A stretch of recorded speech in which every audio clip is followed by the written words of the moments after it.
Hi, welcome to Cubs and Culture for March 11th, 2018. It's just going to be a baseball update. Jake Arrieta, I signed with the Phillies for, the contract's actually a little bit weird. It's functionally a 5-year contract, for $125 million, which is what I predicted, all those months ago. I don't know if I actually have mine on record, but whatever. But only 3 years is guaranteed. There's a weird clause where Arrieta has an opt-out after 2 years, but if the Phillies void that opt-out, then he's guaranteed 2 more additional years. So basically, it ends up probably going to be a 5-year contract, but we'll see in 2 years. It's also front loaded, so it's $30 million this year, 25 next, 20 after that, and then 25. The impact on the Cubs is minimal for this. I haven't looked at the schedule. We only played the Phillies 6 or 7 times because they're in the NL East. Probably will face Arrieta. You usually do face everyone in the rotation. It is not mathematically impossible that we won't face Arrieta. So there's that. The Phillies as a team, they were projected to make, on Zips, were projected to make, win 74 games. So even if you're really generous and say, adding Arrieta, he's going to post a 5-WAR season. That's still 79. So they're probably still not contending. And so there's the Nationals are still very much the heavily favorite for the NL East. As far as our projections, Darvish was always projected to be better than Arrieta. So we didn't actually lose all that much.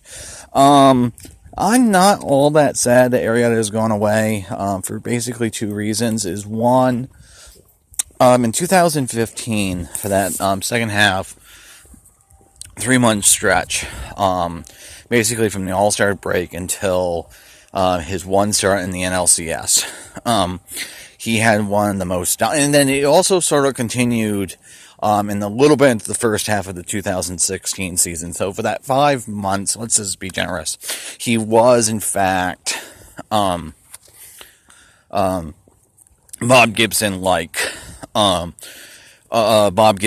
In terms of his dominance. The thing is, and this is what sample size matters, is that 5 months, those 20-ish starts, should not outweigh the rest of his time. So if you look prior to the second half in 2015, he was ramping up to be a very good pitcher, but he really did struggle with the Orioles. Likewise, starting in like late May, early June 2016 through basically the postseason, All-Star break, he really struggled. Basically because his delivery, instead of having wild for 3 to 6 pitches, he became wild from 4 to 8. And being a power pitcher, etc., walking can get you into trouble. Plus, he lost a lot of velocity, like 2 or 3 miles, etc. So basically, what I'm saying, and then 2017, he had a worse season than 2016. So basically, what I'm saying is, too many Cubs fans are fixated on a 4-month period, a 4 to 5 month period, second half of 2015 to about May of 2016, where he basically was one of the best pitchers to ever record that stretch, but so he's never going to do that again. And that stretch was not his typical production. That was his atypical production. If you look at his career as a whole, him being a middle-of-the-pack starter with flashes of brilliance now and then, that's far more likely to happen. So there's that. So Darvish just seems like a better pitcher to me. Then there's also, he had a pretty crappy tweet about the election on November 9th or whatever.